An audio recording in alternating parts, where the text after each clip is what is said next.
ఎందుకు మనకు సంబంధం లేదు కదా, ఈ పిల్లల గురించి మనం ఎందుకు మౌనం పాటించాలి అంటే న్యాయం జరక్క తల్లిదండ్రుల తలరాత తీర్చిదిద్దాలంటే కేవలం మేము డాక్టర్ చదువుతోనే మారుతి అని అనుకుని కష్టపడి పరీక్ష రాస్తే, పరీక్ష నిజాయితీగా రాస్తే ప్రాణం తీసుకోవడం తప్ప ఇంకో దారి కనిపించిన వాళ్లే కదా. ఈరోజు ఢిల్లీ జంతర్ మంతర్ లో ఎంతమంది మళ్ళాంటి వాళ్ళని పోగేసి ఒక కేంద్ర మంత్రిని సైతం రాజీనామా చేయించి న్యాయం చేయగలిగారంటే వాళ్ళ వల్లే ఆ స్ఫూర్తి మొదలైంది కాబట్టి వాళ్ళని గుర్తు చేసుకోవడం జరిగింది. అలాగే ఇక్కడ మాట్లాడిన చాలా మంది తమ చంద్రబాబు గారి గురించి చాలా తప్పుగా మాట్లాడుతున్నారని, లోకేష్ గారి గురించి ఎందుకంటే మాట్లాడుతున్నారు. ఏమన్నారు మీరు? జాబ్ క్యాలెండర్ లేదంటారు. అరే అసలు నీకు స్కిల్ డెవలప్మెంట్ వచ్చిన కాడి నుంచి ప్రతి చోట స్కిల్ డెవలప్మెంట్ సెంటర్ పెట్టారు. ప్రతి సంవత్సరం జాబ్ క్యాలెండర్ ఇస్తున్నారు. మీరు చూడలేదు అనుకుంటా. ఒకటే మిమ్మల్ని అడుగుతున్నా, నాకు చెప్పండి, వీళ్ళు వచ్చిన కాడి నుంచి ప్రతి సందు కూడా ప్యాకార్డ్ శిబిరం పెట్టారా పెట్టలేదా? స్కిల్ డెవలప్మెంట్ సెంటర్ అదే కదా. నువ్వు ప్యాకార్డ్ రాకపోతే నేర్చుకునే దగ్గర ప్యాకార్డ్ శిబిరం లేని కదా. పోలీసులు వస్తాడు అక్కడికి రారు. ప్యాకార్డ్ పెట్టేవాళ్ళు ఎవరు? టీడీపీ పేరుకున్న నాయకులేనా? వాళ్ళ ఆధ్వర్యంలో వాళ్ళ డబ్బు ఖర్చు పెట్టి మీరు స్కిల్ డెవలప్మెంట్ సెంటర్ పెడితే మీరు పెడతారా? ఎంత తప్పు అనే మీరు మాట్లాడేది. జాబ్ క్యాలెండర్ ప్రతి సంవత్సరం ఎప్పుడు అన్నారు? జనవరి. సంక్రాంతి కూడా ఏంటన్నా ప్రతి సంక్రాంతికి job calendar. End of the day మీకు ఏంటి? మంచి ఉద్యోగం వస్తే మంచి జీతం వస్తుంది, మంచి జీతం వస్తే డబ్బులు వస్తే కుటుంబం బాగుంటుంది. రాత్రి జాబ్ క్యాలెండర్ అంతా మంది కదా. మరి అన్ని పెట్టింది జాబ్ క్యాలెండర్ అంటే ప్యాకార్డ్ శిబిరాలు, స్కిల్ డెవలప్మెంట్ సెంటర్, సంక్రాంతికి జాబ్ క్యాలెండర్. వాళ్ళకి తెలిసిన స్కిల్ డెవలప్మెంట్ జాబ్ క్యాలెండర్లు ఇది. మీరేమో కన్ఫ్యూజ్ అయ్యాలని మాట్లాడతారు. ఎందుకు? వాళ్ళకి తెలిసిందే ఇది. లోకేష్ గారు ఒకటే నీకు చెప్తున్నా, 1,50,000 సచివాలయ ఉద్యోగాలు వేశారు జగన్మోహన్ రెడ్డి గారు. ఒక్కళ్ళైనా బయటకు వచ్చి మేము ఇంత డబ్బులు ఆడికి ఇచ్చాం, ఇంత డబ్బులు వీళ్ళకి ఇచ్చాం, మాకు అన్యాయంగా ఉద్యోగం ఇవ్వకుండా జరిగిందని ఒక్కళ్ళైనా బయటకు వచ్చారా లోకేష్ గారు? ఏమంటే ఎక్కేవయ్యా, ఏమంటే ఎక్కేవాళ్ళు. ఇచ్చినేమో జగన్మోహన్ రెడ్డి గారు ఇచ్చిందంటే 10% ఉద్యోగాలు. ఇక నువ్వు ఎంత తీసుకున్నావని అంత తీసుకున్నావని ఫోన్ రికార్డింగ్లు ఇవి ఏమి బయటకు వచ్చిన ప్యాకార్డుని పాపం ఎంత మనసు ఉన్నాడండి. మీకు స్కిల్ డెవలప్మెంట్ పెట్టాడు. స్కిల్ డెవలప్మెంట్ పెట్టి సంక్రాంతికి ఆటలాడేస్తున్నాడు. అది కాకుండా ఉద్యోగాల్లో కూడా ప్యాకార్డు పెట్టిన గొప్ప వ్యక్తి లోకేష్ గారు. దీనికి మనం థ్యాంక్స్ చెప్పుకోవాలి. లోకేష్ గారు ఇంత మంచి వ్యక్తిగా లోకేష్ గారు.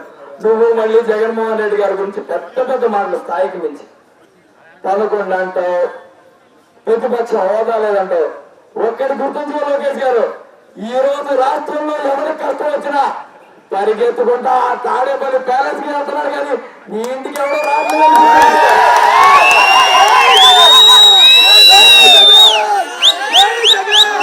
నాకు 11 సీట్లు వచ్చిండొచ్చు కాక, మేము ఎలక్షన్ ఓడిపోయి ఉండొచ్చు కాక, మాకు ప్రతిపక్ష నాయకులని గౌరవం కూడా లేకపోయి ఉండొచ్చు కాక, కానీ ఇంట్లో కష్టం వస్తే ఏ ఇంటికి వెళ్ళాలో మాత్రం జనాలందరికీ తెలిసిన ఏం చెప్పక్కల. నువ్వేం మాకు హోదా ఇవ్వక్కల, మా హోదా జనాలే ఇస్తారు. మేము చేసిన పని వినపడింది, మేము చేసిన పని కనపడింది, నువ్వెంత మోసగాడో కనపడింది. కాబట్టి జనాలు ఈరోజు జగన్మోహన్ రెడ్డి గారి ఇంటికి మాత్రమే వెళ్తున్నారు. ఏక్వా సభకి అల్లాడిపోయావు లోకేష్ గారు, ఏక్వా సభకి అల్లాడిపోయావు.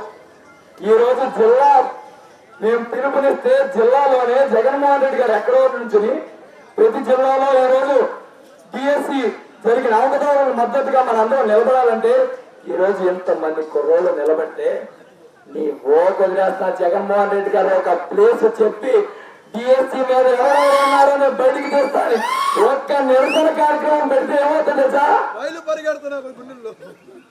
అసలు ఢిల్లీలోనే వాళ్ళకి అనుభవం లేకపోయిన యువకులు పెడితేనే అల్లాడిపోయి కేంద్ర మంత్రి రాజీనామా చేస్తే, ఇక్కడ జగన్మోహన్ రెడ్డి గారు నీ తాట తీయడంలో అనుభవం ఉన్న నీ మొగుడు. కాబట్టి ఒకటే చెప్తున్నా, నీ టీఎస్సీ అవకతవకలన్నీ బయటికి తీస్తాం. నీ జీవితం మళ్ళీ అప్పుడు కేసులు పెడతాం, వీటిలో నువ్వు బయటకు వస్తాం, అన్ని జరుగుతాయి. కాబట్టి ఈ లోపు మీరు డిసైడ్ అయ్యారు కదా, ఎట్టగా ప్రభుత్వం రాదు ఉన్నంతలో పీకేయాలని. మీరు పీకేసే పనిలో ఉండండి, జనాలు కూడా మీరు పీకేసే పనిలోనే ఉన్నారని ఖచ్చితంగా గుర్తు పెట్టుకోమని లోకేష్ గారికి తెలియజేస్తూ, ఇక్కడికి వచ్చిన యావత్ స్టూడెంట్ యూనియన్ అలాగే మన యువజన విభాగం నాయకులకి కుటుంబ సభ్యులకి పేరు పేరున ధన్యవాదాలు తెలియజేసుకున్నాను. ముఖ్యంగా బంధం నుంచి వచ్చిన నా వాళ్ళకంటే నా వాళ్ళకి ఎప్పుడు కృతజ్ఞతలుగానే ఉంటాను. సమాధానం చెప్పే చేవ లేక మాట మాట్లాడితే వెనకటి రోజుల్లో పురాణాల్లో మహాభారతంలో ఉత్తర కుమారుడు అని చెప్పి ఒక ఆయన ఉండేవాడు. కత్తి తిప్పటం చేత కాదు, యుద్ధం చేత కాదు, అంతఃపురంలో అంటే ఆడవాళ్ళు ఉండేటువంటిది అంతఃపురం. అంతఃపురం బయట కూర్చుని సొల్లు కబుర్లు చెప్తూ ఉంటాడు. అదే మోడల్లో నారా లోకేష్ నాయుడు గారు వాళ్ళ పార్టీ ఆఫీస్ గేట్ కాడికి వచ్చి ఏ జగన్ మీ ఇంటికి 200 మీటర్లో ఉన్నా రా అంటాడు. అరే అలా అమ్మమ్మ నారా లోకేష్ నాయుడు గారు ఛాలెంజ్ చేస్తే జగన్మోహన్ రెడ్డి గారు రమ్మని జగన్ గారి ఇంటి దగ్గర నుంచి వాళ్ళ ఆఫీస్కి ఒక 2 కిలోమీటర్ల దూరం ఉంటుంది. 2 కిలోమీటర్లు 200 మీటర్లు అన్నాడు. అయినా సరే రా జగన్మోహన్ రెడ్డి అన్నాడు. అంటే అది జగన్ దాకా ఎందుకురా బాబు నేను వస్తున్నారా అని చెప్పి వాళ్ళ అమ్మమ్మ గారు వచ్చింది. వాళ్ళ అమ్మమ్మ గారు వస్తే అతను పారిపోతాడు. అమ్మమ్మకి మీ సొంత అమ్మమ్మకి సమాధానం చెప్పలేవు. జగన్మోహన్ రెడ్డి గారు కావాలి నీకు సినిమా, అంత సినిమా ఉందా లోకేష్ గారు? నేను అడుగుతున్నా రమ్మని, దానికి సమాధానం చెప్పవు. నిజంగా మళ్ళీ అడుగుతున్నాను. సుమారుగా 400 టీచర్ల ఉద్యోగాలు స్పోర్ట్స్ కోటా పేరుతో టెట్ గాని డిఎస్సి గాని 2 పరీక్షలు లేకుండా నారా లోకేష్ నాయుడు రికమెండేషన్ తో దొంగ సర్టిఫికెట్లతో నారా లోకేష్ నాయుడు రికమెండేషన్ తో ఆటలు నేర్పించడం కాదు, లెక్కలు నేర్పిస్తారంట, ఇంగ్లీష్ చెప్తారంట, సోషల్ నేర్పుతారంట, సైన్స్ చెప్తారంట. వీళ్ళు 9వ క్లాస్కి 10వ క్లాస్కి పాఠాలు చెప్తారంటే ఇక చదువు ఏమవ్వాలి?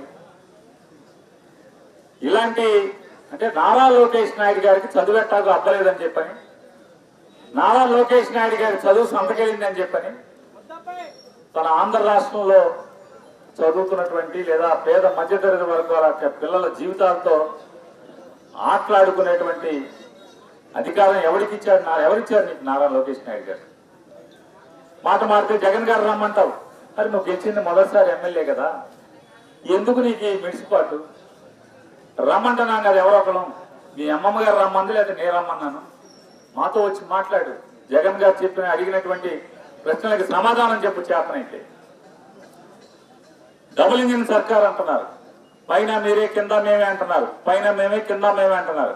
మరి పైన తప్పులు చేసినటువంటి విద్యాశాఖ మంత్రి తప్పుకున్నప్పుడు ఇక్కడ తప్పులు చేసి నీచంగా టీచర్ల ఉద్యోగాలు అమ్ముకున్నటువంటి ఈ రాష్ట్రానికి చెందిన విద్యాశాఖ మంత్రి అయిన నారా లోకేష్ నాయుడు రాజీనామా చెయ్యాలక్కర్లేదా?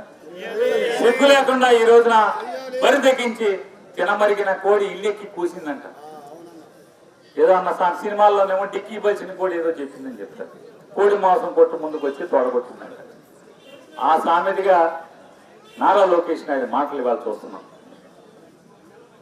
వైఎస్ఆర్ కాంగ్రెస్ పార్టీ యువజన విభాగం తరఫున, విద్యార్థి విభాగం తరఫున, అలాగే డిఎస్సిలో మోసపోయినటువంటి డిఎస్సి పరీక్షకి హాజరైనటువంటి సుమారుగా 3 లక్షల పైచీలకు అభ్యర్థుల తరఫున, యువత తరఫున మేము ప్రశ్నిస్తున్నాం. ఖచ్చితంగా నారా లోకేష్ నాయుడు నీకు నీతి నిజాయితీ ఉంటే, నీకు నైతిక విలువలు ఉంటే రాజీనామా చేయమని డిమాండ్ చేస్తున్నాం. నీ రాజీనామా చేసేంత వరకు కూడా విద్యార్థి లోకం తరఫున గాయ